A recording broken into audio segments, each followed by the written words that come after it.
The Constitution of India, Preamble. We, the people of India, having solemnly resolved to constitute India into a sovereign, socialist, secular, democratic republic and to secure to all its citizens justice, social, economic and political, liberty of thought, expression, belief, faith and worship, equality of status and of opportunity, and to promote among them all fraternity, assuring the dignity of the individual and the unity and integrity of the nation. In our Constituent Assembly, this 26th day of November 1949, do hereby adopt, enact and give to ourselves this Constitution.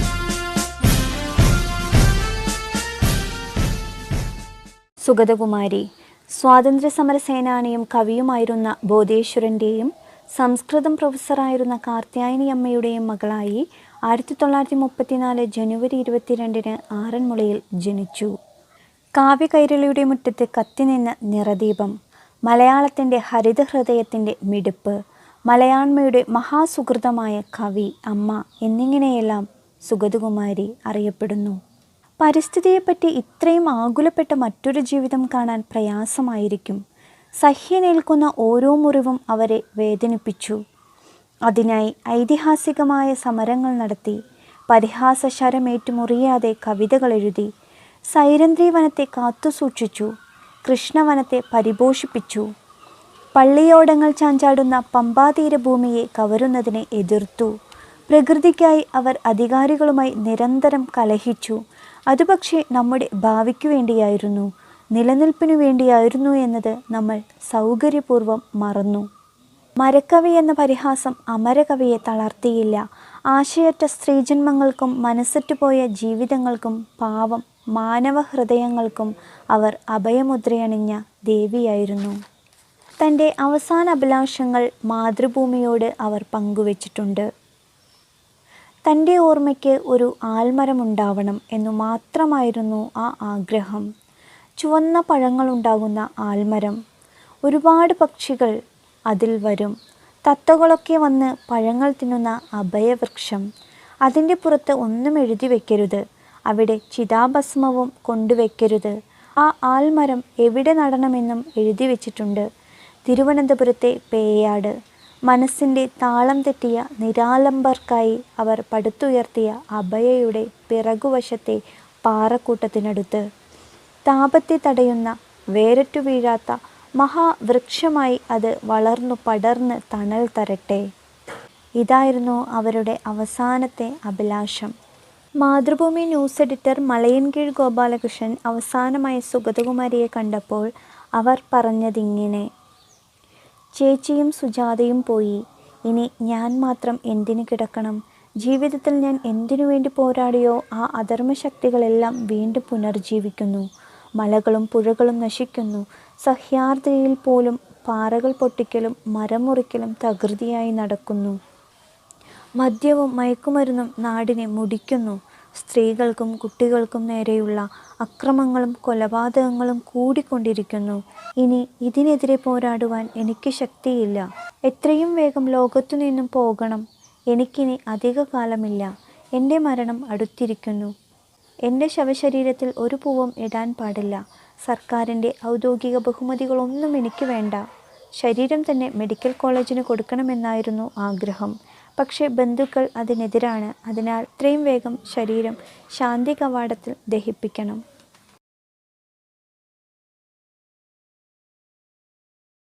Hi students, welcome back to zoology class.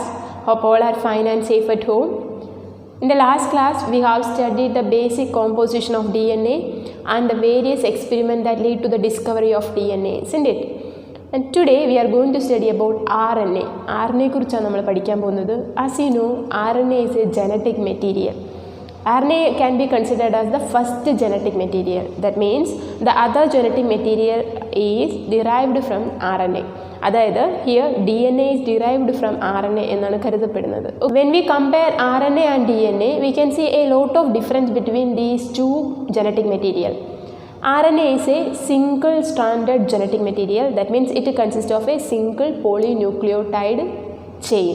Okay, and when we consider a single polynucleotide chain, it consists of different monomers. When we take a single chain, it is composed of n number of nucleotides. That means this nucleotide will combine together to form a long RNA chain. And what is the difference between DNA and RNA? When we take the composition of the RNA, we can understand one thing that in the case of RNA, we can see ribosugar in the place of deoxyribosugar of DNA. That means in the DNA, we can see deoxyribosugar. Pentosugar ആയിട്ട് നമ്മൾ കാണുന്നത് deoxyribosugar ആണ്. പക്ഷേ ഇവിടെ RNAയിൽ ribosugar will be the pentosugar. Okay, that means the pentosugar which can be seen in the RNA is ribosugar. That is a major difference that can be seen in the structural organization of the RNA. Okay, അതായത് RNAയുടെ structural organization എടുത്തു കഴിഞ്ഞാൽ DNA അതായത് RNAയുടെ structural organisation DNA ആയിട്ട് compare ചെയ്ത് കഴിഞ്ഞാൽ നമുക്കൊരു കാര്യം മനസ്സിലാവും. RNA എന്ന് പറയുന്നത് എന്താണ്, റൈബോഷുഗർ കൊണ്ട് ഉണ്ടാക്കിയിട്ടുള്ള ഒരു മോളിക്യൂളാണ്. പക്ഷേ DNA എന്ന് പറയുന്നത് deoxyribosugar കൊണ്ട് ഉണ്ടാക്കിയിട്ടുള്ള ഒരു മോളിക്യൂളാണ്. And let us study more about this. I told you a single polynucleotide chain consists of n number of nucleotides. When we take a single nucleotide, we can see a nitrogen base, a pentosugar and a phosphate group in the case of RNA also. That means basic composition of the RNA is similar to that of the DNA. But here in the case of RNA, we can see a ribosugar instead of deoxyribosugar. When we consider a typical polynucleotide chain, it consists of a sugar phosphate backbone with the projecting bases similar to that of the DNA. അതായത് RNA എടുത്താലും അതിലൊരു single polynucleotide chain ഉണ്ട്. ഈ polynucleotide ചെയിനെയാണ് നമ്മൾ back bone ആയിട്ട് consider ചെയ്യുന്നത്. This polynucleotide chain is formed from sugar as well as phosphate. ഇതിലൊരു ഷുഗർ ഫോസ്ഫേറ്റ് ബാക്ക് ബോണും ഉണ്ടാവും. ഈ ബാക്ക് ബോണിൽ നിന്ന് പ്രൊജക്റ്റ് ചെയ്യുന്ന ബേസസും ഉണ്ടാവാം. ഉണ്ടാവും. ഇതാണ് RNAയുടെ സ്ട്രക്ചർ എന്ന് പറയുന്നത്. RNAയുടെ structure. Here I told you that RNA differ from DNA in its pentose sugar. പെൻറ്റോഷുഗറിൽ ആര് ഡിഫർ ചെയ്യുന്നുണ്ട്? RNA DNAയിൽ നിന്ന് വ്യത്യാസപ്പെട്ടിരിക്കുന്നുണ്ട്. അതുപോലെ തന്നെ നൈട്രജൻ ബേസിലും ചില വ്യത്യാസം കാണിക്കുന്നുണ്ട്. അതായത് in the case of DNA we can see 4 nitrogen bases: adenine, guanine, thymine and cytosine. In the case of RNA, we can't see thymine as a nitrogen base. Instead of thymine, we can see uracil in RNA. അതായത് ഇവിടെ വ്യത്യാസം വരുന്നതെന്ന് പറയുമ്പോൾ ഇവിടുന്ന് project ചെയ്യുന്ന nitrogen ബേസിൽ നമുക്കൊരിക്കലും തൈമീൻ കാണാനായിട്ട് പറ്റില്ല. തൈമിന് പകരം വരുന്നത് യുറാസിലായിരിക്കും. അപ്പോൾ അത് RNAയുടെ മറ്റൊരു വ്യത്യാസമാണ്. ഞാനിപ്പോൾ നിങ്ങളോട് 3 പ്രധാനപ്പെട്ട വ്യത്യാസം എന്തൊക്കെയാണെന്ന് പറഞ്ഞു അല്ലേ? 3 അല്ല, അതിൽ കൂടുതലും വ്യത്യാസമുണ്ട്. അത് നമ്മൾ ഓൾറെഡി പറഞ്ഞു കഴിഞ്ഞതാണ്. അതിൽ ഏറ്റവും പ്രധാനപ്പെട്ട എന്താണെന്ന് വെച്ചാൽ RNA സിംഗിൾ സ്ട്രാൻഡഡ് ആണ്, DNA ഡബിൾ സ്ട്രാൻഡഡ് ആണ്. DNAയുടെ പെൻറ്റോഷുഗർ deoxyribosugar ആണെങ്കിൽ RNAയുടെ പെൻറ്റോഷുഗർ റൈബോഷുഗർ ആണ്. ഇനി DNAയിൽ നമ്മൾ 4 നൈട്രജൻ ബേസസിൽ അഡനിൻ, ഗ്വാനിൻ, തൈമിൻ, സൈറ്റോസിൻ ഇങ്ങനെയാണ് 4 എണ്ണം ഉള്ളതെങ്കിൽ RNAയിൽ വന്നു കഴിഞ്ഞ് കഴിഞ്ഞാൽ അവിടെ തൈമീന് പകരം നമുക്ക് എന്താ കാണാൻ പറ്റുക? അതെ, യുറാസിലാണ് കാണാൻ പറ്റുന്നത്. അതായത് തൈമീൻ്റെ പ്ലേസിലെല്ലാം നമ്മൾ RNAയിൽ വരുമ്പോൾ യുറാസിലായിരിക്കും കാണുക. Okay, and in addition to that ഞാൻ നിങ്ങളോട് ഇതിന് മുമ്പ് ഒരു കാര്യം കൂടി പറഞ്ഞു, ഡീറ്റെയിൽഡ് സ്ട്രക്ചർ പറഞ്ഞപ്പോൾ എന്താണെന്ന് വെച്ചാൽ ആ പെൻറ്റോഷുഗർ എടുത്തു കഴിഞ്ഞ് കഴിഞ്ഞാൽ പെൻറ്റോഷുഗറിൽ സെക്കൻഡ് കാർബൺ ആറ്റത്തിൽ ഹൈഡ്രോക്സിൽ ഗ്രൂപ്പ് നമുക്ക് ആർക്ക് കാണാൻ പറ്റും? RNAക്ക് കാണാൻ പറ്റും. അതേസമയം DNAക്ക് ആണെങ്കിൽ 3rd കാർബൺ ആറ്റത്തിൽ ഒരു ഹൈഡ്രോക്സിൽ ഗ്രൂപ്പ് കാണാം. അതായത് ഇവിടെ RNAയിൽ കാണുന്ന സെക്കൻഡ് കാർബൺ ആറ്റത്തിലെ ഹൈഡ്രോക്സിൽ ഗ്രൂപ്പ് എന്ന് പറയുന്നത് ഒരു അഡീഷണൽ ഹൈഡ്രോക്സിൽ ഗ്രൂപ്പ് ആയിരിക്കും. Okay, basically RNA are of 3 types: mRNA, rRNA and tRNA. mRNA is otherwise known as messenger RNA and tRNA is otherwise known as transfer RNA and rRNA is known as ribosomal RNA. Let's study about mRNA. mRNA കുറിച്ച് പഠിക്കാം. Okay, mRNA. Okay, mRNA is a messenger RNA. That means it will help to transport the information which is there inside the DNA of the nucleus towards a cytoplasm. Okay, that means it will carry the information which is there inside the DNA towards cytoplasm. എങ്ങോട്ടേക്ക് കൊണ്ടുവരുന്നു? DNAയിലുള്ള genetic ഇൻഫർമേഷനെ സൈറ്റോപ്ലാസത്തിലേക്ക് കൊണ്ടുവരുന്ന ആരാണ്? Messenger RNA അല്ലെങ്കിൽ mRNA ആണ്. അതെങ്ങനെ കൊണ്ടുവരുന്നു എന്ന് വെച്ചാൽ DNAയിലുള്ള ഇൻഫർമേഷനെ ഡീകോഡ് ചെയ്ത് mRNAയുടെ രൂപത്തിലാക്കി mRNA എങ്ങോട്ടേക്ക് വരുന്നു? സൈറ്റോപ്ലാസത്തിലേക്ക് വരുന്നു. ആൻഡ് സൈറ്റോപ്ലാസത്തിൽ വെച്ചിട്ട് പ്രോട്ടീൻ സിന്തസിസ് നടക്കുന്നു. Okay, that means mRNA will help to carry the information which is necessary for protein synthesis in the cytoplasm. Next one is tRNA. Next one is tRNA. tRNA is otherwise known as what? Transfer RNA. Why? Because it will transfer the amino acid from the amino acid pool to the site of protein synthesis. That means tRNA will help to read, അതായത് tRNA will read the genetic information which is there in the mRNA, and on the base of that genetic information it will align the suitable amino acid which is necessary for the protein synthesis. I will tell you once more. അതായത് mRNAയിലുള്ള genetic ഇൻഫർമേഷൻ്റെ ബേസിൽ mRNAയിലുള്ള കോഡോണിന് suitable ആയിട്ടുള്ള amino acid പൂളിൽ നിന്നും ആ site of protein സിന്തസിസിലേക്ക് കൊണ്ടുവരുന്നതാരാണ്? tRNA ആണ്. അതുകൊണ്ടാണ് tRNA നമ്മൾ transfer RNA എന്നറിയപ്പെടുന്നത്. Similarly one more RNA is there, that is known as rRNA. What is that? rRNA. Otherwise we can call this RNA as ribosomal RNA. Why? Because it acts as a structural component of ribosome. That RNA, ribosomal RNA യുടെ ഒരു structural component ആയിട്ട് act ചെയ്യുന്ന ആരാണ്? ഈ rRNA ആണ്. എന്താണ് റൈബോസോമിൻ്റെ പ്രത്യേകത?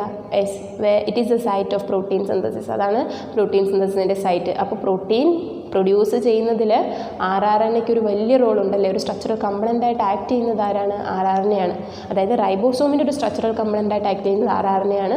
അത് അവിടെ വെച്ചിട്ടാണ് എന്ത് നടക്കുന്നത്? പ്രോട്ടീൻ സിന്തസിസ് നടക്കുന്നത്. So you have studied about 3 different kinds of RNA, which are they? mRNA, rRNA and tRNA, isn't it? Now let us study about another topic, that is replication of DNA. What is meant by replication? Yes, it is the process of formation of identical copies of the DNA. Okay, ഒരു DNA അതിൻ്റെ identical copies ഉണ്ടാക്കുന്ന പ്രോസസ്സിനെയാണ് നമ്മൾ replication എന്ന് പറയുന്നത്. അതായത് ആദ്യം നിലനിൽക്കുന്ന DNA-യിൽ നിന്നൊരു പുതിയ DNA ഫോം ചെയ്യുന്ന പ്രോസസ്സിനെയാണ് നമ്മൾ റെപ്ലിക്കേഷൻ എന്ന് പറയുന്നത്. And it will takes place during the S phase of the cell cycle. Cell സൈക്കിളിൻ്റെ എസ് ഫേസിലാണ് എന്ത് നടക്കുന്നത്? റെപ്ലിക്കേഷൻ പ്രോസസ്സ് നടക്കുന്നത്. In order to explain the replication of the DNA, Watson and Crick proposed a semi-conservative model of DNA replication in 1953. According to this model, during the time of replication, each parental DNA will separate from each other, and the separated strand will act as a template for the synthesis of the new strand. That means in a newly formed DNA, one strand will be the parent strand, the other strand will be the newly synthesized strand. Here you might have noticed one thing, that in a newly formed DNA, one strand will be parental strand, the other strand will be newly formed strand. That means in every new DNA we can see half of the parental strand. അതായത് ഓരോ പുതിയ DNA form ചെയ്യുമ്പോഴും അതിൻ്റെ പകുതി എന്ന് പറയുന്നത്, അതായത് 2 സ്ട്രാൻഡാണല്ലോ ഒരു DNA, അതിൻ്റെ പകുതി ഭാഗം എന്ന് പറയുന്നത് പാരൻ്റൽ DNAയുടെ അതേ കോപ്പി ആയിരിക്കും.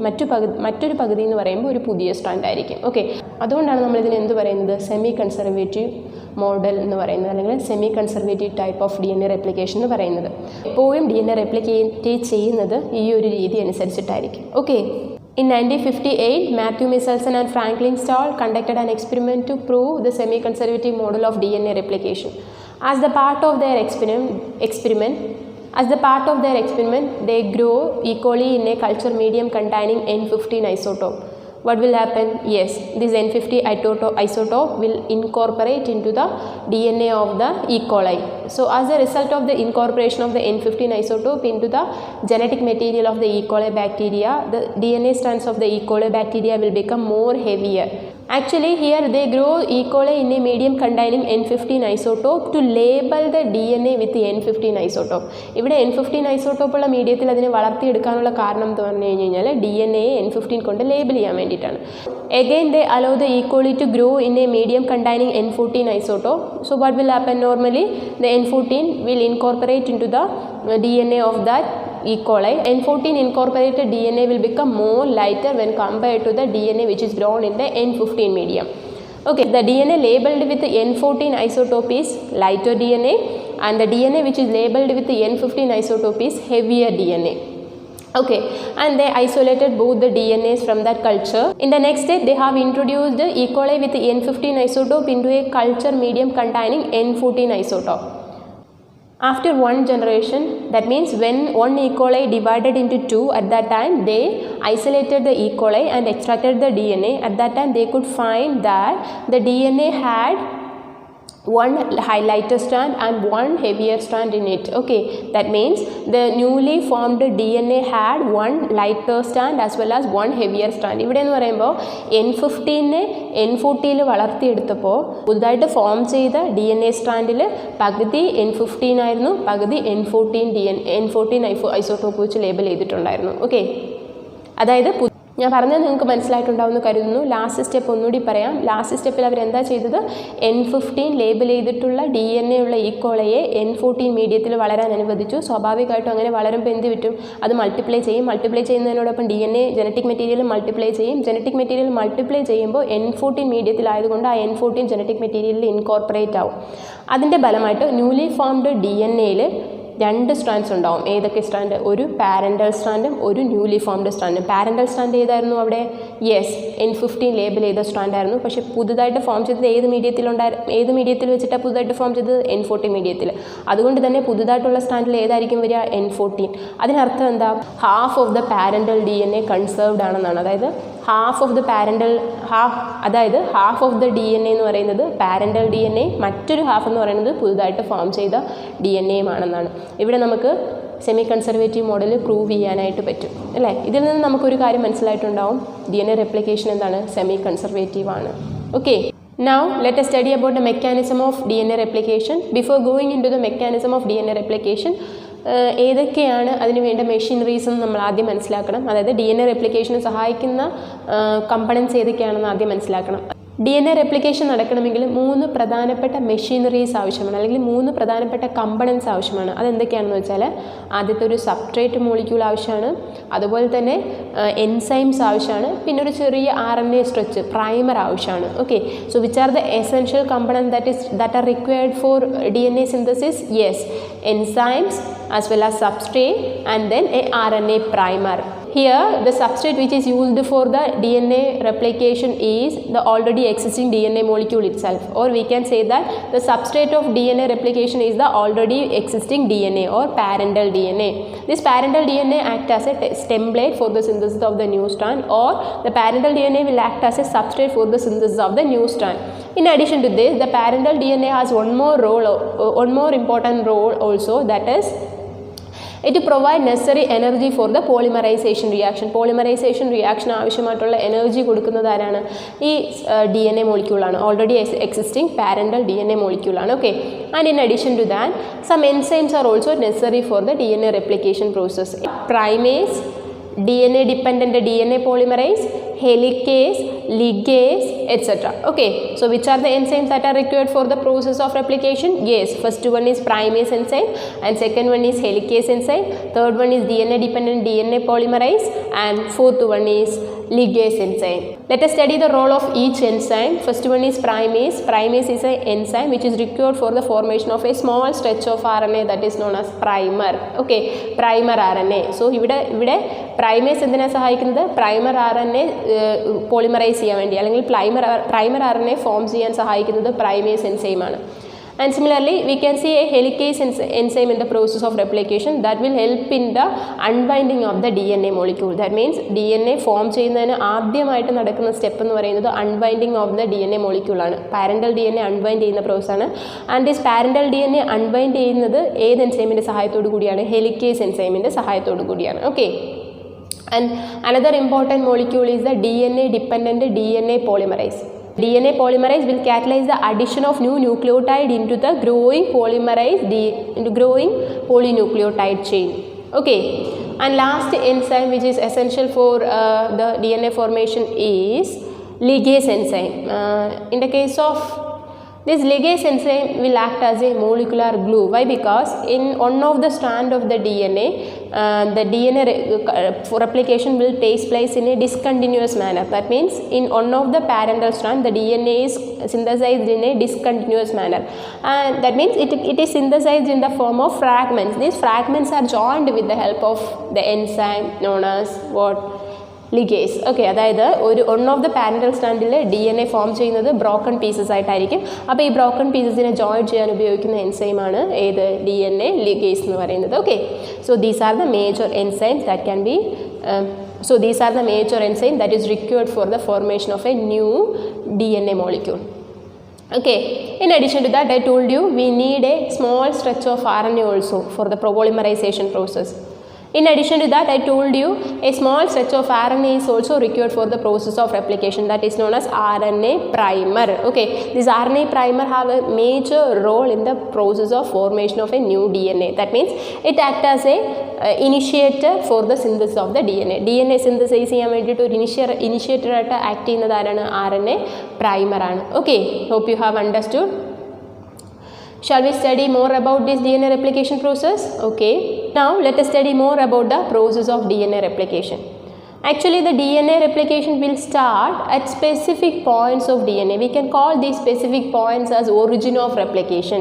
That means the DNA replication will start at some points. These points are known as origin of replication. In the case of eukaryotic DNA, we can see several origin of replication throughout the DNA. But in the case of prokaryotes, we can see a single origin of replication only. From that point only, the DNA replication will start. Hope you have understood. In the case of eukaryote, we can see many origin of replication, but in the case of prokaryote, only one origin of replication will be there. As I told you earlier, there are certain sites in the DNA. These sites are known as origin of replication, where the replication starts. Okay, so in these sites, the DNA, the hydrogen bond between the DNA will break. Okay, and due to the breaking of this hydrogen bond between the DNA, the parental strand will separate and to form a structure that is known as replication fork. Here you can see a Y-shaped structure, isn't it? This Y-shaped structure is known as replication fork. Actually, formation of the replication fork is the first stage in the process of replication. Replication ആദ്യത്തെ stage എന്താണ്? DNA unwind ചെയ്ത് ഒരു replication fork form ചെയ്യുന്നതാണ്. And this unwinding of the DNA can be done with the help of an enzyme that is known as helicase. Okay, ഇവിടെ DNAയുടെ hydrogen ബോൺസിനെ break ചെയ്ത് unwind ചെയ്യാൻ സഹായിക്കുന്നത് helicase enzyme ആണ്. Immediately after the unbinding of the DNA, each parental strand will act as a template for the synthesis of the new strand. അതായത് DNA പരസ്പരം unbind ചെയ്ത ശേഷം ഓരോ സ്ട്രാൻഡും എന്തായിട്ട് ആക്ട് ചെയ്യും? ടെംപ്ലേറ്റ് ആയിട്ട് ആക്ട് ചെയ്യും പുതിയ DNA സ്ട്രാൻഡ് ഫോം ചെയ്യാനായിട്ട്. Next step is the synthesis of the new strand. So we have studied about the first step of DNA replication, that is the unbinding of the DNA. Immediately after the unbinding of the DNA, each strand will act as a template for the synthesis of the new strand. During the time of the synthesis of the new strand, each parental strand acts as a template for the synthesis of the new strand. But here, even in the presence of the parental strand also, there is a requirement of a small stretch of DNA that is known as RNA primer. Okay, അതായത് it is not DNA, it is RNA. Okay, even in the presence of the parental strand, the addition of new nucleotide will take place only in the presence of a small stretch of RNA that is known as RNA primer. ഇവിടെ parental strand already അവിടെ ഉണ്ട്, അതിനെ base ചെയ്തിട്ട് nucleotide addition നടത്താമെങ്കിലും ഒരു ചെറിയ stretch RNAയുടെ ഒരു ചെറിയ stretch DNA formation start ചെയ്യുന്നതിന് മുമ്പ് സ്റ്റാർട്ടിംഗ് പോയിന്റിൽ ആവശ്യമാണ്. അതായത് ഇവിടെ പാരന്റൽ DNA അതുപോലെ നിലനിൽക്കുന്നുണ്ടെങ്കിലും പുതുതായിട്ട് ഫോം ചെയ്യുന്ന DNAയിലേക്ക് ന്യൂക്ലിയോടൈഡ് ആഡ് ചെയ്യണമെങ്കിൽ അവിടെ ഓൾറെഡി ഒരു ചെറിയ RNAയുടെ സ്ട്രെച്ച് ഉണ്ടാവണം. ഈ RNA ആണ് നമ്മൾ പ്രൈമർ RNA എന്ന് പറയുന്നത്. What is that? Primer RNA. Primer RNA is A small stretch of RNA that is required for the synthesis of new DNA molecule. അതായത് ഇങ്ങോട്ടേക്ക് ഒരു പുതിയ സ്ട്രാൻഡ് ഫോം ചെയ്യണമെങ്കിൽ ഒരു small stretch of RNA is required in this position. ഈ ഭാഗത്ത് ഒരു ചെറിയ RNAയുടെ സ്ട്രെച്ച് ഉണ്ടെങ്കിൽ മാത്രമേ ഇവിടെ കണ്ടിന്യൂസ് ആയിട്ട് ന്യൂക്ലിയോടൈഡ് അഡിഷൻ നടക്കുള്ളൂ. ഓക്കെ, അപ്പോൾ ഈ RNA സ്ട്രെച്ചിനെയാണ് നമ്മൾ എന്ത് വിളിക്കുന്നത്? യെസ്, പ്രൈമർ എന്ന് വിളിക്കുന്നത്. Okay, and this primer will form with the help of the enzyme primase. Primase എന്ന് പറയുന്ന എൻസൈമിൻ്റെ സഹായത്തോടു കൂടിയാണ് ഈ പ്രൈമർ എന്ന് പറയുന്ന സ്ട്രെച്ച് ഫോം ചെയ്യുന്നത്. After the formation of the primer RNA what will happen? Yes, new nucleotides can be added to the already existing primer RNA. Okay, and in order to for the addition of these new nucleotides, okay, an enzyme is required. That enzyme is known as what? DNA dependent DNA polymerase. That means with the help of the DNA dependent DNA polymerase, new stretch of DNA അല്ലെങ്കിൽ new nucleotides of DNA are added to the growing chain. Okay. Here immediately after the formation of the primer, new nucleotides can be added to this primer one by one with the help of an enzyme known as DNA dependent DNA polymerase. ഇവിടെ DNA dependent DNA polymerase എന്ന് പറയാൻ കാരണം എന്താ, ഈ DNA-യുടെ സ്ട്രാൻഡിനെ അനുസരിച്ചിട്ടാണ് പുതിയ nucleotides add ചെയ്യപ്പെടുന്നത്. അതുകൊണ്ടാണ് ഇതിനെ എന്ത് പറയുന്നത്, DNA dependent DNA polymerase എന്ന് പറയുന്നത്. ഈ DNA സ്ട്രാൻഡിനെ ആശ്രയിച്ചിട്ട് പുതിയ പോളിമറൈസേഷൻ റിയാക്ഷൻ കാറ്റലൈസ് ചെയ്യുന്നതുകൊണ്ട് തന്നെ DNA പോളിമറൈസ് കാറ്റലൈസ് ചെയ്യുന്നതുകൊണ്ട് തന്നെ അതിനെ DNA dependent DNA polymerase എന്ന് നമുക്കിവിടെ പറയാം. Okay, so further nucleotides will add to the growing nucleotide chain of DNA. Okay, here you can see one thing, that the nucleotides are added in the direction. Here you might have noticed one thing, that the new nucleotides are adding in 5'3" direction. That means it is moving, the nucleotides is growing in 5'3' direction. അതായത് 5' നിന്ന് start ചെയ്ത് 3' end ചെയ്യുന്ന രീതിയിലാണ് nucleotides add ചെയ്യപ്പെടുന്നത് ഇവിടേക്ക്, അല്ലേ, nucleotide add ചെയ്യപ്പെടുന്നത്. This process will continue throughout the length of the DNA in a continuous manner. Okay, ഈ അഡീഷൻ ഓഫ് ന്യൂക്ലിയോടൈഡ് ആ DNA-യുടെ കംപ്ലീറ്റ് ലെങ്തിലും ഇങ്ങനെ നടന്നുകൊണ്ടേയിരിക്കും. ഓക്കെ, ഏത് ഡയറക്ഷനിൽ നടക്കും, 5'3" ഡയറക്ഷനിൽ നടക്കും. Here the synthesis of the new strand will takes place continuously without any ഇൻറ്ററപ്ഷൻ.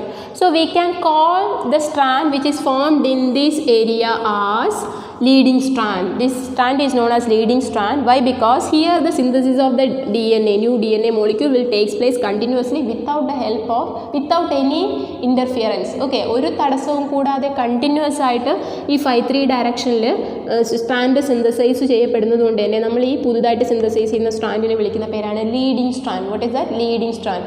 Where can we see this leading strand? This leading strand be seen just opposite to the template strand with the polarity 3'5'. അതായത് ഈ 3'5' polarity ഉള്ള template സ്ട്രാൻഡിന് just opposite ആയിരിക്കും ആര് form ചെയ്യുന്നത്, leading strand form ചെയ്യുന്നത്. മനസ്സിലായോ? അതായത് ഒരു ടെംപ്ലേറ്റ് സ്ട്രാൻഡിൻ്റെ ഒരു ടെംപ്ലേറ്റ് സ്ട്രാൻഡിൻ്റെ പൊളാരിറ്റി 3'5' ആണെങ്കിൽ സ്വാഭാവികമായിട്ടും അതിൽ ഫോം ചെയ്യുന്ന ന്യൂ സ്ട്രാൻഡ് എന്ന് പറയുന്നത് 5'3' ഡയറക്ഷനിൽ കണ്ടിന്യൂസ് ആയിട്ട് ഫോം ചെയ്യും. അതുകൊണ്ട് തന്നെ ഈ സ്ട്രാൻഡിനെ നമ്മൾ എന്ത് വിളിക്കും, ലീഡിംഗ് സ്ട്രാൻഡ് എന്ന് വിളിക്കും. ഈ 5'3' ഡയറക്ഷനിലുള്ള സ്ട്രാൻഡ് എന്തുകൊണ്ട് കണ്ടിന്യൂസ് ആയിട്ട് സിന്തസൈസ് ചെയ്യപ്പെടുന്നു എന്ന് ചോദിച്ചാൽ ഈ DNA പോളിമറൈസിന് ആ ഡയറക്ഷനിൽ മാത്രമാണ് കാറ്റലൈസ് ചെയ്യാനുള്ള എബിലിറ്റി, കണ്ടിന്യൂസ് ആയിട്ട് കാറ്റലൈസ് ചെയ്യാനുള്ള എബിലിറ്റി ഉള്ളത്. ഓക്കെ, അതുകൊണ്ടാണ് ഇവിടുത്തെ സ്ട്രാൻഡ് എപ്പോഴും ഇങ്ങനെ കണ്ടിന്യൂസ് സ്ട്രാൻഡ് ആയിട്ട് നമുക്ക് കാണുന്നത്. So what is the peculiarity of the leading strand? Leading strand will synthesise continuously in 5'3" direction just opposite to the template strand with the polarity 3'5'. Let us study the formation of a new strand in the template strand with the polarity 5'3'. അതായത് ഇനി നമ്മൾ പഠിക്കാൻ പോകുന്നത് 5'3' പൊളാരിറ്റിയിലുള്ള ഒരു template സ്ട്രാൻഡിൽ form ചെയ്യുന്ന new സ്ട്രാൻഡിൻ്റെ പ്രത്യേകതയാണ്. And here in the case of this template strand with polarity 5'3', the new strand is synthesized in the 5'3' direction itself, but it is synthesized in a broken manner. That means we can see here the nucleotides are not continuously synthesized. Instead of that, the nucleotides are synthesized as small broken pieces. You can say these small pieces of DNA as Okazaki fragments. What is that? Okazaki fragments. So what is meant by Okazaki fragment? Okazaki fragments are the small stretches of DNA that can be synthesized against the template strand with the polarity 5'3'. Okay, അതായത് 5'3' polarity ഉള്ള template സ്ട്രാൻഡിനെതിരെ form ചെയ്യുന്ന small സ്ട്രെച്ചാണ്, small DNA സ്ട്രെച്ചസിനെയാണ് നമ്മൾ എന്ത് പറയുന്നത്, ഒക്കസാക്കി fragments എന്ന് പറയുന്നത്. ഈ ഒക്കസാക്കി fragments form ചെയ്ത ശേഷം these fragments are join together with the help of the enzyme ligase and finally a long polymer of DNA molecule we will get. അതായത് ഈ ഫ്രാഗ്മെൻറ്റ്സിനെ ജോയിൻ ചെയ്യുന്നത് ഏത് എൻസൈമാണ്, ലിഗേസ് എൻസൈമാണ്. So DNA replication what is the role of ligase enzyme? Yes, the ligase enzyme will help to join the Okazaki fragment which is formed against the template strand with the polarity 5'3'. Okay, here this strand is also known as the strand which is formed from Okazaki fragment is otherwise known as lagging strand. അതായത് 5'3' പൊളാരിറ്റിയിലുള്ളൊരു template സ്ട്രാൻഡിൽ form ചെയ്യുന്ന new strand എന്ന് പറയുമ്പോൾ എപ്പോഴും lagging strand ആയിരിക്കും. ആ സ്ട്രാൻഡിൽ നമ്മൾ വിളിക്കുന്ന പേര് ലാഗിങ് സ്ട്രാൻഡ് എന്നാണ്. Why? Because it will not synthesised continuously. Instead of that it will synthesise in a small small pieces ആയിട്ടാണ് സിന്തസൈസ് ചെയ്യുന്നത്. അതുകൊണ്ട് തന്നെ നമ്മൾ ഈ സ്ട്രാൻഡിനെ എന്ത് വിളിക്കും, lagging strand. So what is the direction of the lagging strand? This strand will be also synthesized in the 5'3" direction, but here the polymerization will not take place continuously. Okay, we have studied the replication process and now we are going to study about the transcription process. What is meant by transcription? Yes, it is the process of formation of an mRNA from the DNA template. This mRNA synthesis will take place inside the nucleus. എന്തിനു വേണ്ടിയിട്ടാണ് ഈ mRNA synthesis ചെയ്യുന്നതെന്ന് അറിയാവോ? mRNA synthesis ചെയ്യുന്നത് protein produce ചെയ്യാൻ വേണ്ടിയിട്ടാണ്. അതായത് ഞാൻ നിങ്ങളോട് പറഞ്ഞു, ഒരു ജീൻ ഒരു ഇഫക്റ്റ് ഉണ്ടാക്കുന്നത് എങ്ങനെയാണ്? ആ ജീൻ അതിൻ്റെ ഇൻഫർമേഷനെ mRNAയിലേക്ക് കൊടുത്തിട്ട് ആ mRNA ആ ഇൻഫർമേഷൻ അനുസരിച്ചിട്ട് എന്ത് ചെയ്യുന്നു? അമിനോ ആസിഡിനെ അലൈൻ ചെയ്തിട്ടാണ് ഒരു പ്രോട്ടീൻ ഉണ്ടാക്കുന്നത്. ആ പ്രോട്ടീൻ വഴിയാണ് ഒരു ബിഹേവിയറിനെ കൺട്രോൾ ചെയ്യുന്നത്, അല്ലെങ്കിൽ ഒരു ട്രെയ്റ്റിനെ കൺട്രോൾ ചെയ്യുന്നത്. I have already told you that transcription is the process of synthesis of mRNA from DNA template. അങ്ങനെയാണെങ്കിൽ ഞാനൊരു ചോദ്യം ചോദിക്കട്ടെ. ഈ DNA ടെംപ്ലേറ്റിൽ നിന്ന് mRNA പ്രൊഡ്യൂസ് ചെയ്യപ്പെടുമ്പോൾ നമുക്ക് 2 DNA സ്ട്രാൻഡ് ഉണ്ടാവും അല്ലേ? 2 സ്ട്രാൻഡാണ്, ഇപ്പോൾ 2 പോളിന്യൂക്ലിയോഡ് ചെയിനാണുള്ളത്. ഈ 2 ചെയിനും ഒരുപോലെ, ഈ 2 ചെയിനിൽ നിന്നും ഒരുപോലെ mRNA പ്രൊഡ്യൂസ് ചെയ്യപ്പെടുന്നുണ്ടോ? ഒരിക്കലും ഇല്ല.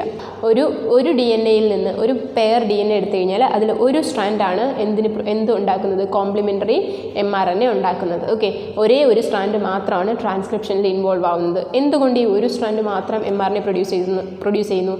നേരത്തെ നമ്മൾ റെപ്ലിക്കേഷൻ പറഞ്ഞപ്പോൾ പറഞ്ഞു, 2 സ്ട്രാൻഡും, അതായത് റെപ്ലിക്കേഷൻ സമയത്ത് 2 പാരൻ്റൽ സ്ട്രാൻഡും ടെംപ്ലേറ്റായിട്ട് ആക്ട് ചെയ്ത് 2 DNA മോളിക്യൂൾ പുതുതായിട്ട് ഫോം ചെയ്യുന്നുണ്ട്. അങ്ങനെയാണെങ്കിൽ ട്രാൻസ്ക്രിപ്ഷൻ്റെ സമയത്ത് എന്തുകൊണ്ട് ഒരു mRNA മാത്രം പ്രൊഡ്യൂസ് ചെയ്യപ്പെടുന്നു, അല്ലെങ്കിൽ എന്തുകൊണ്ട് ഒരു പാരൻ്റൽ സ്ട്രാൻഡ് മാത്രം mRNA സിന്തസിസിൽ ഇൻവോൾവ് ആവുന്നു? ഇതെന്തുകൊണ്ടാണെന്ന് വെച്ചാൽ, during the time of mRNA synthesize, if both the strands are involving in the process of transcription, it will result in the formation of 2 mRNA. If 2 mRNAs are formed, these 2 mRNA can code for 2 different proteins. That means as a result of this, 2 proteins can be produced from a single DNA. It will make the information transfer machinery more complicated. Okay. So in order to prevent this complication, only one strand can be transcribed during the time of transcription. Okay, അതായത് ഇത്തരത്തിലുള്ള complications ഒഴിവാക്കാൻ വേണ്ടിയിട്ടാണ് DNA-യിൽ ഒരു strand മാത്രമാണ് ഒരേ സമയം എന്ത് ചെയ്യപ്പെടുന്നത്? അതെ, ട്രാൻസ്ക്രൈബ് ചെയ്യപ്പെടുന്നത്. അല്ലെങ്കിൽ DNA-യുടെ ഒരു സ്ട്രാൻഡ് മാത്രമേ transcribe ചെയ്യപ്പെടുള്ളൂ. In addition to this, if both the strands of the DNA are transcribed simultaneously, it will result in the formation of 2 mRNA molecule, and these 2 mRNA molecule will be complementary to each other. In the case of this complementary mRNA molecule, these complementary mRNA molecule may have a tendency to combine together. If they combine together, it will result in the formation of a double-stranded RNA molecule. Can these double-stranded RNA molecule involved in the process of translation or protein synthesis? No, it is not possible. So due to these 2 reasons, the 2 strands of the DNA will not undergo transcription process. Instead of that, only one strand of DNA will undergo transcription. Now let us study the components of a typical transcription unit. What is meant by a transcription unit? It is a part of DNA which involves in the process of transcription. ഒരു DNA എടുത്തു കഴിഞ്ഞ് കഴിഞ്ഞാൽ അതിൽ protein produce ചെയ്യാൻ capable ആയിട്ടുള്ള, അല്ലെങ്കിൽ mRNA synthesis ചെയ്യാൻ capable ആയിട്ടുള്ള റീജൻസിനെയാണ് നമ്മൾ ട്രാൻസ്ക്രിപ്ഷൻ യൂണിറ്റ് എന്ന് പറയുക. അത് when we consider a DNA, there are certain regions that are capable of transcription process. Not all regions, some regions are capable for transcription process. These some regions are known as transcription unit. That means the region which are capable for transcription is known as transcription unit. A typical transcription unit may contain 3 main parts or 3 main regions: a promoter region, a structural gene, and a terminator region. Let's study the importance of each part in the process of transcription. Okay, here you can see a simple DNA segment, and a simple DNA segment may contain 2 strands in it. One strand will be in the 3'5' direction, and the other will be in the 5'3' direction. And here the strand which is involving in the transcription will always move in 3'5' direction. That means the strand which is moving in the 3'5' direction will undergo the process of transcription. The other strand will be simply, it acts as a structural component only. Okay. Template strand and the coding strand are the 2 strands that can be seen in a transcription unit. Here, can you say the peculiarity of the template strand? Yes, here you can see the template strand is moving in 3'5' direction. That means the direction of the template strand is in 3'5'. And what will be the direction of the coding strand? Yes, the coding strand is moving in 5'3' direction, or the direction of the coding strand is 5'3'. We can see 3 main regions in a typical transcription unit. As I told you earlier, it is promoter region, structural gene, and a terminator region. What is the role of promoter region? Promoter region is a small DNA sequence that will provide a binding site for RNA polymerase enzyme. What is the role of RNA polymerase enzyme? Yes, this RNA polymerase enzyme will catalyze the addition of nucleotides, RNA nucleotides into the growing polypeptide chain. അതായത് mRNA form ചെയ്യണമെങ്കിൽ എന്ത് add ചെയ്യപ്പെടണം? Nucleotides add ചെയ്യപ്പെടണം അല്ലേ? ഈ nucleotides add ചെയ്യാൻ സഹായിക്കുന്ന എൻസൈമാണ് RNA polymerase enzyme. So what is the role of this promoter region? Actually this promoter region provide a site for binding of this RNA polymerase enzyme. അതായത് എവിടെയെങ്കിലും RNA polymerase ഒന്ന് bind ചെയ്താൽ മാത്രമേ എന്ത് നടക്കുള്ളൂ? Nucleotide addition നടക്കുള്ളൂ. അപ്പോൾ ആ ബൈൻഡ് ചെയ്യാനുള്ള ഒരു സ്ഥലം കൊടുക്കുന്നത് ആരാണ്? പ്രൊമോട്ടർ റീജിയൻ ആണ്. And this promoter region can be seen towards the 5 end of the coding strand. Coding സ്ട്രാൻഡിൻ്റെ 5 എൻഡിലായിരിക്കും നമ്മൾ പ്രൊമോട്ടർ റീജിയൻ കാണുന്നത്. ഇവിടെ ഒരു കാര്യം നിങ്ങൾ പ്രത്യേകം ശ്രദ്ധിക്കുക. ട്രാൻസ്ക്രിപ്ഷനിൽ ഇൻവോൾവ് ചെയ്യുന്ന സ്ട്രാൻഡിനെയാണ് നമ്മൾ എന്ത് പറയുന്നത്? ടെംപ്ലേറ്റ് സ്ട്രാൻഡ് എന്ന് ഇവിടെ വിളിക്കുന്നത്. ഓക്കെ, അതുപോലെ പിന്നെ വെറുതെ ഒരു ജോലിയുമില്ലാതെ വെറുതെ ഇരിക്കുന്ന സ്ട്രാൻഡാണ്. ഇവിടെ ഒരു ജോലിയില്ലാതെ വെറുതെ ഇരിക്കുന്ന ഒരു സ്ട്രാൻഡിനെ പറയുന്ന പേരാണ് കോഡിംഗ് സ്ട്രാൻഡ്. ഓക്കെ, ട്രാൻസ്ക്രിപ്ഷനിൽ ഇൻവോൾവ് ചെയ്യുന്ന സ്ട്രാൻഡിനെയാണ് നമ്മൾ ടെംപ്ലേറ്റ് സ്ട്രാൻഡ് എന്ന് വിളിക്കുന്നത്. ഓക്കെ, അതിന് കോഡിംഗ് സ്ട്രാൻഡ് എന്നറിയപ്പെടുന്നത് ട്രാൻസ്ക്രിപ്ഷനിൽ ഇൻവോൾവ് ചെയ്യാത്ത സ്ട്രാൻഡ്. സാധാരണ നമ്മൾ തിരിച്ചല്ലേ പറയാം, കോഡിംഗ് സ്ട്രാൻഡ് എന്ന് പറഞ്ഞാൽ ഒരു പ്രോട്ടീനെ അല്ലെങ്കിൽ എന്തിനെങ്കിലും കോഡ് ചെയ്യുന്ന സ്ട്രാൻഡ് എന്നാണ് ഉദ്ദേശിക്കുന്നത്. പക്ഷേ ഇവിടെ ഒരു ട്രാൻസ്ക്രിപ്ഷൻ യൂണിറ്റ് എടുത്തു കഴിഞ്ഞാൽ കോഡിംഗ് സ്ട്രാൻഡിന് പ്രത്യേകിച്ച് കാര്യമായിട്ടുള്ള റോളുകളൊന്നും തന്നെ ഇല്ല. ഇവിടെ നമ്മൾ എന്തിനെക്കുറിച്ചാണ് പറഞ്ഞുകൊണ്ട് വന്നത്? യെസ്, പ്രൊമോട്ടർ റീജിയൻ അല്ലേ? പ്രൊമോട്ടർ റീജിയൻ എവിടെയാണ് കാണുന്നത്? It can be seen towards the 5th end of the coding strand. Coding സ്ട്രാൻഡിൻ്റെ 5th എൻഡിലാണ് നമ്മൾ പ്രൊമോട്ടർ റീജിയൻ കാണുന്നത്. അല്ലെങ്കിൽ ഒരു ട്രാൻസ്ക്രിപ്ഷൻ യൂണിറ്റിൻ്റെ അപ്സ്ട്രീമിലാണ് നമ്മൾ എന്ത് കാണുന്നത്? പ്രൊമോട്ടർ റീജിയൻ കാണുന്നതെന്ന് പറയാം. Okay, again the next part of a transcription unit is the structural gene.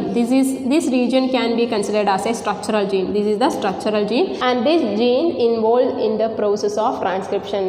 The region which can be seen near to the promoter region is known as what? Structural gene. Okay, structural gene. What is the peculiarity of the structural gene? Yeah, the structural gene either it may monocystonic or it may polycystonic. We will study about this monocystonic or polycystonic condition later. നമ്മൾ കുറച്ചുകൂടി മുന്നിലേക്ക് പോകുമ്പോൾ എന്താണ് മോണോസിസ്റ്റോണിക് അല്ലെങ്കിൽ എന്താണ് പോളിസിസ്റ്റോണിക് നിങ്ങൾ പഠിക്കും. ഇപ്പം നിങ്ങൾ മനസ്സിലാക്കിയിരിക്കുക, this structural gene is the part of the DNA that can produce mRNA.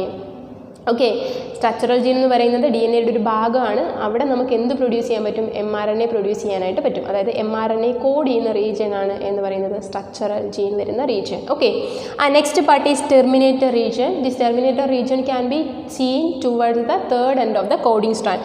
Coding സ്ട്രാൻഡിൻ്റെ 3rd എൻഡിലേക്കാണ് നമ്മൾ ടെർമിനേറ്റർ റീജിയൻ വരുന്നത്. Terminator region defines the end of the transcription. അതായത് ഒരു ട്രാൻസ്ക്രിപ്ഷൻ അവസാനിക്കുന്നത് എവിടെയാണോ ആ റീജിയനാണ് ടെർമിനേറ്റർ റീജിയൻ. ടെർമിനേറ്റർ റീജിയൻ ആണ് ഒരു ട്രാൻസ്ക്രിപ്ഷൻ യൂണിറ്റിൻ്റെ അവസാന ഭാഗം എന്ന് നമുക്ക് കൺസിഡർ ചെയ്യാം. Hope you have understood. Now you are familiar with the parts of a typical transcription unit, isn't it? Which are the parts that are involved in the process of transcription? Yes, a promoter region will be there, a structural gene will be there, and a terminator region will be there. Promoter region will provide a site for the binding of RNA polymerase enzyme. Actually, structural gene will act as a template for the synthesis of the mRNA strand. അതായത് mRNA strand synthesise ചെയ്യാൻ വേണ്ടിയിട്ട് ഒരു template ആയിട്ട് act ചെയ്യുന്ന ആരാണ്? Structural ജീനാണ്. ശരിക്കും പറഞ്ഞു കഴിഞ്ഞാൽ ഒരു ട്രാൻസ്ക്രിപ്ഷൻ യൂണിറ്റിൽ പ്രോട്ടീൻ സിന്തസൈസ് ചെയ്യപ്പെടുന്ന റീജിയൻ ഏതാണെന്ന് വെച്ച് കഴിഞ്ഞാൽ, അല്ലെങ്കിൽ പ്രോട്ടീൻ സിന്തസൈസിന് ചെയ്യുന്നതിന് ഭാഗമാകുന്ന റീജിയൻ ഏതാണെന്ന് ചോദിച്ചാൽ സ്ട്രക്ചറൽ ജീൻ എന്ന് നമുക്ക് പറയാം. Last part is terminator region. It defines the end of transcription. We have studied about structural genes in the last class, isn't it? What is meant by structural gene is, structural gene is a part of DNA which can involve in the production of protein.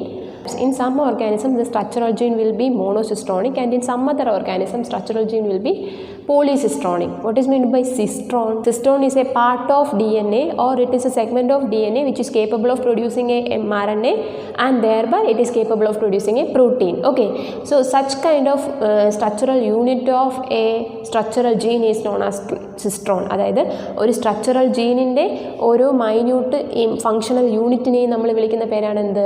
Cistron എന്ന് വിളിക്കുന്നത്.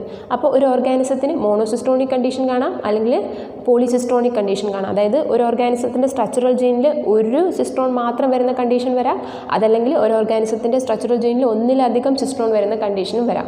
ഇപ്പോൾ ഒരു ഓർഗാനിസത്തിൻ്റെ structural ജീനിൽ ഒരു cistron മാത്രമേ കാണുമെങ്കിൽ നമുക്കതിനെ എന്ത് പറയാം? മോണോസിസ്ട്രോണിക് condition എന്ന് പറയാം. എക്സാമ്പിൾ പറയുകയാണെങ്കിൽ യൂക്യാരിയോട്ടിക് ജീനോം എന്ന് പറയുന്നത് മോണോസിസ്ട്രോണിക് ആണ്. മോണോസിസ്ട്രോണിക് ആണെന്ന് പറഞ്ഞു കഴിഞ്ഞാൽ അതിന് ആ ജീനോമിന് അല്ലെങ്കിൽ ആ ഒരു DNA സീക്വൻസിന് ഒരു പെർട്ടിക്കുലർ പോളിപെപ്റ്റൈഡ് ചെയിനിനെ മാത്രമേ കോഡ് ചെയ്യാൻ പറ്റുള്ളൂ. അതായത് ഒരു സിസ്ട്രോൺ ഒരു പോളിപെപ്റ്റൈഡ് ചെയിനിനെ മാത്രം കോഡ് ചെയ്യുകയാണെങ്കിൽ അത്തരത്തിലുള്ള സിസ്ട്രോണിനെയാണ് നമ്മൾ മോണോസിസ്ട്രോണിക് എന്ന് പറയുന്നത്. എങ്ങനെ കോഡ് ചെയ്യും? mRNA പ്രൊഡ്യൂസ് ചെയ്ത് അതിൽ നിന്ന് പോളിപെപ്റ്റൈഡ് ചെയിൻ ഉണ്ടാക്കുകയാണ് ചെയ്യുന്നത്. In the case of prokaryotic gene, its structural gene is polycistronic. That means its structural gene contain more than one functional unit in it, more than one cistron in it, and each cistron is capable of producing mRNA, not separately. The cistron will produce a single mRNA together. Okay, that means all the cistron which is present in the structural gene will produce a common mRNA, and this common long mRNA will produce different polypeptide chain from that. Okay, അതായത് ഇവിടെ നോക്കുക, just imagine that these are the cistrons. ഇത് cistron ആണെന്ന് വിചാരിച്ചോളൂ. ഈ ഒന്നിലധികം സിസ്ട്രോൺസ് ചേർന്നിട്ട് ഒരു long mRNA കൂടിയും ആ mRNA എന്ത് പ്രൊഡ്യൂസ് ചെയ്യും? ഡിഫറെൻറ്റ് പ്രോട്ടീൻസ് പ്രൊഡ്യൂസ് ചെയ്യും. അതായത് ഈ mRNAയിൽ നിന്ന് പലതരത്തിലുള്ള പ്രോട്ടീൻസ് പ്രൊഡ്യൂസ് ചെയ്യപ്പെടും.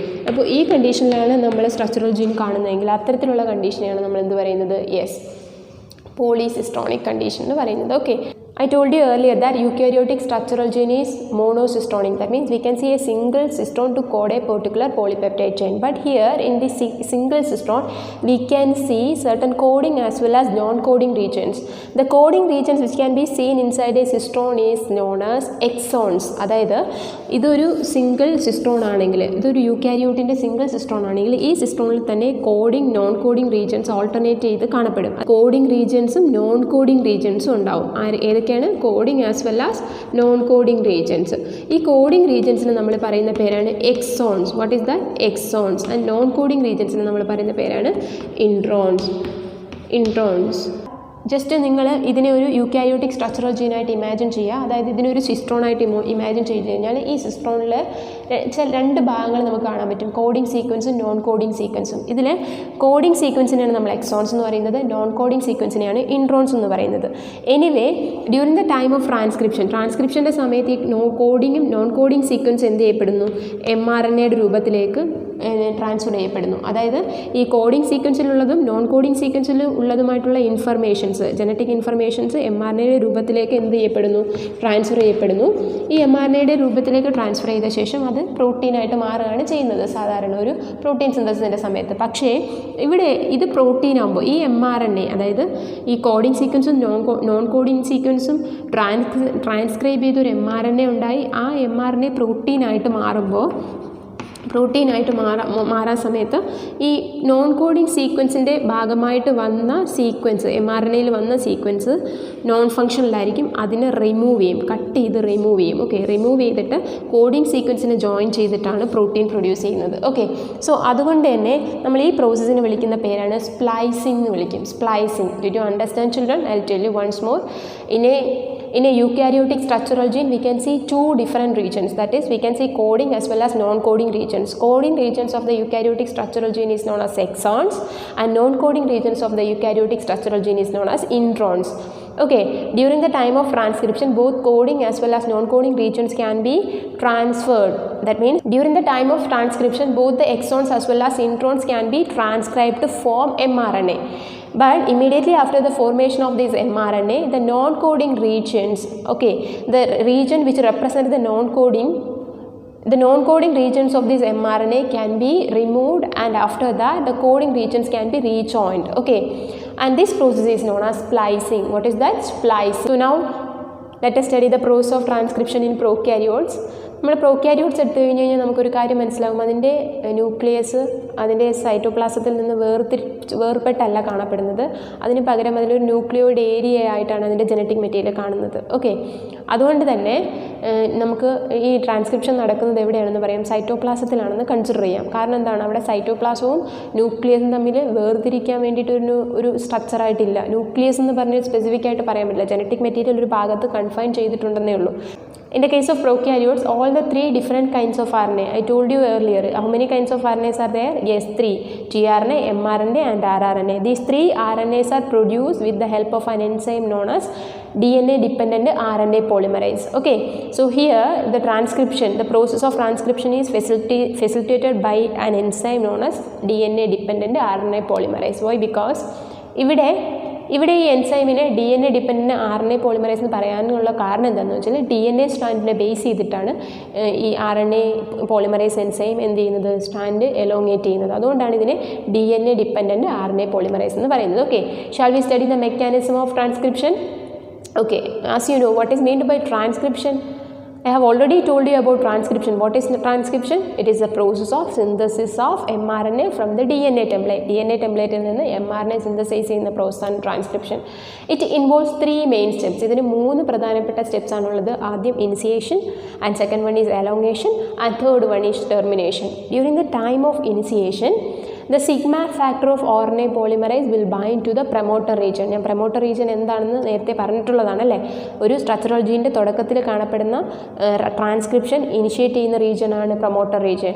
സോ ആദ്യത്തെ സ്റ്റെപ്പ് അല്ലെങ്കിൽ ഒരു ട്രാൻസ്ക്രിപ്ഷൻ്റെ ആദ്യത്തെ സ്റ്റെപ്പായ ഇനിഷ്യേഷനിൽ ആദ്യം നടക്കുന്ന സംഭവം എന്താണ്? Yes, the sigma factor which is present in the RNA polymerase enzyme will bind to the promoter region.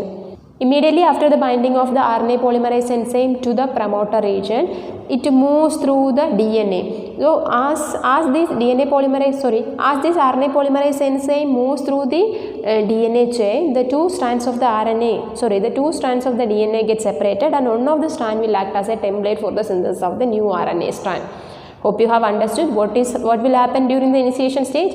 Yes, during the initiation stage, the sigma factor of the RNA polymerase enzyme will bind to the promoter region.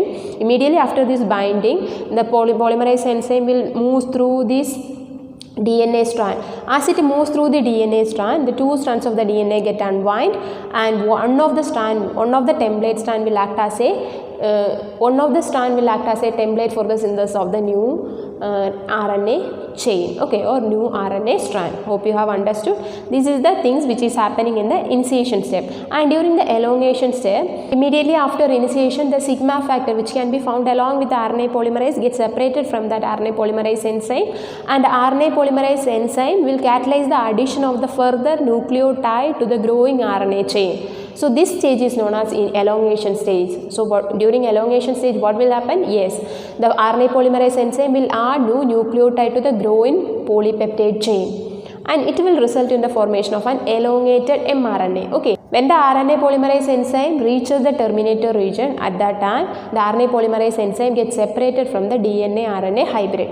Okay, due to this separation, mRNA can be released from that growing chain. Okay, so the mRNA will become free. This stage is known as the termination stage. And immediately after transcription, what will happen? The mRNA will be there. No, the mRNA will undergo translation process. That means that based on the sequences of mRNA, new protein can be synthesized in the same cytoplasm itself. Why? Because in the case of mRNA, there is no need of any other post-transcriptional modification in the case of prokaryotic DNA. Prokaryotic DNA prokaryotic DNA യിൽ introns ഇല്ലാത്തത് കൊണ്ട് തന്നെ അത് post transcriptional modification ചെയ്യേണ്ട ആവശ്യമില്ല. അതുകൊണ്ട് തന്നെ protein synthesise ചെയ്ത് കഴിഞ്ഞാൽ ഉടനെ അടുത്ത സ്റ്റെപ്പ് ഏതാണ്? mRNA സിന്തസൈസ് ചെയ്ത് കഴിഞ്ഞ് കഴിഞ്ഞാൽ അടുത്ത സ്റ്റെപ്പ് അതാണ്, പ്രോട്ടീൻ സിന്തസൈസ് ചെയ്യുക എന്നുള്ളതാണ്. Okay, hope you have understood. And both the protein synthesis and mRNA synthesis will take place in the same compartment known as cytoplasm. Let us study the process of transcription in eukaryotes. The steps involved in the process of transcription of eukaryotes is almost similar to that of the prokaryotes. There is no such a drastic difference between the steps involved in the transcription of both eukaryotes as well as prokaryotes. Although we can see some difference in some areas, that I will tell you what are the differences that can be seen in between the prokaryotic as well as eukaryotic transcription. Okay, initiation, elongation and termination are the 3 main steps which are involved in the process of transcription of prokaryotes, isn't it? The similar step we can see in the case of eukaryotes also. That means eukaryotes are also producing the mRNA by following the same steps of prokaryotic transcription. Okay, so what is the difference between eukaryotic as well as prokaryotic transcription? Let us study the main difference in the prokaryotic as well as eukaryotic transcription. I told you earlier that prokaryotic transcription will take place in the cytoplasm, but eukaryotic transcription will always take place inside the nucleus. Okay, that means mRNA synthesis will take place inside the nucleus of the eukaryotic cell. Eukaryotic സെല്ലിൻ്റെ ന്യൂക്ലിയസിലാണ് എന്ത് നടക്കുന്നത്, transcription നടക്കുന്നത്. And മറ്റൊരു പ്രധാനപ്പെട്ട കാര്യം എന്താണെന്ന് വെച്ചാൽ all the 3 RNAs, that is tRNA, mRNA and rRNA of the eukaryotes are produced from 3 different RNA polymerase enzyme is.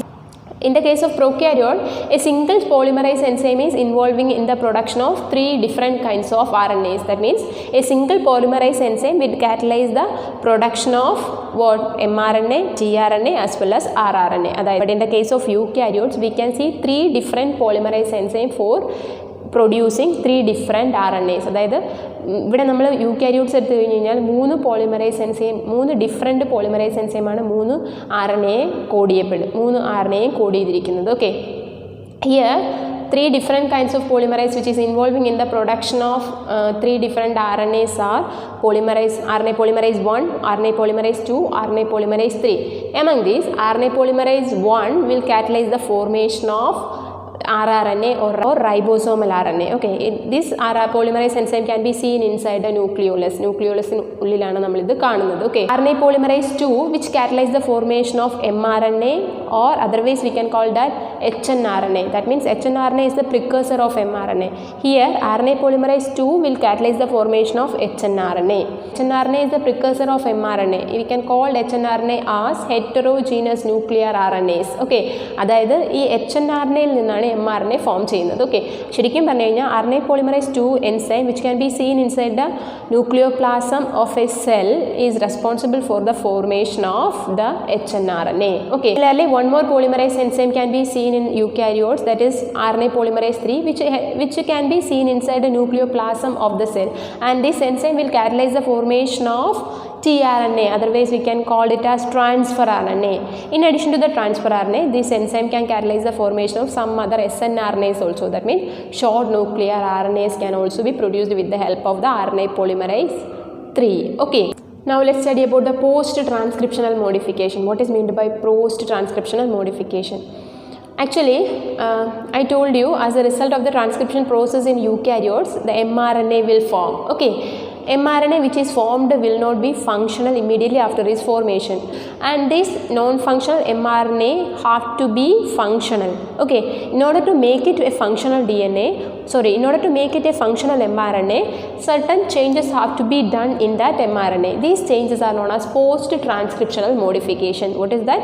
Post-transcriptional modification. This is another peculiarity of the eukaryotic mRNA. That means when in the case of eukaryotic mRNA, it will be functional only when it undergo post-transcriptional modification. അതായത് നമ്മളവിടെ prokaryotic mRNA form ചെയ്യുമ്പോഴും eukaryotic mRNA form ചെയ്ത ശേഷവും ഉണ്ടാകുന്ന ഒരു പ്രധാനപ്പെട്ട വ്യത്യാസം എന്ന് പറഞ്ഞാൽ പ്രോക്യാരിയോട്ടിക്കിൽ ഡയറക്റ്റ് പ്രോട്ടീൻ സിന്തസിസ് നടക്കും. യൂക്കാരിയോട്ടിക്കിൻ്റെ കേസിൽ mRNA ഫോം ചെയ്ത ഉടനെ തന്നെ പ്രോട്ടീൻ സിന്തസിസ് നടത്തില്ല. അതിന് പകരം ഈ mRNAക്ക് ചില ചേഞ്ചസ് വന്ന ശേഷം മാത്രമാണ് എന്ത് നടക്കുന്നത്, പ്രോട്ടീൻ സിന്തസിസ് നടക്കുന്നത്. അപ്പോൾ ഈ mRNAയിൽ ഉണ്ടാകുന്ന ചേഞ്ചുകളെയാണ് നമ്മൾ എന്ത് പറയുന്നത്, post transcriptional modification. Here, the mRNA formed immediately after the transcription is known as hnRNA or heterogeneous nuclear RNA. What is the peculiarity of this hnRNA? It will be non-functional. If we want to make it functional, we have to do 2 processes, 3 important steps, or we have to make some necessary changes in that mRNA. In the first step of this post-transcriptional modification, we have to add a methyl guanosine triphosphate into the 5th end of the mRNA.